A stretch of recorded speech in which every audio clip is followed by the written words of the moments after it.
Hello YouTubers, you're watching Just Do It Yourself channel, and today we have 2012 Dodge Grand Caravan, and I will show you how to remove this central console.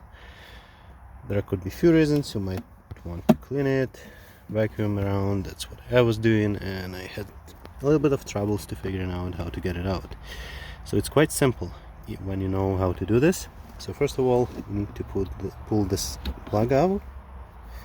So simple.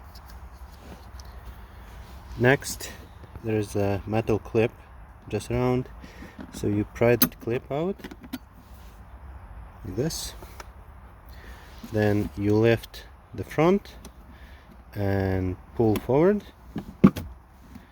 and get it removed. That's pretty much it. So to put it back like it has, I'll just show you in a sec. So on the back side it has this arm that slides kind of under the floor.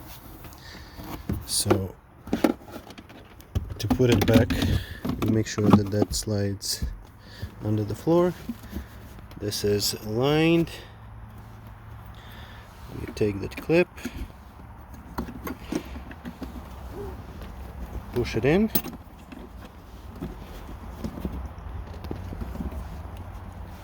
and install the plug.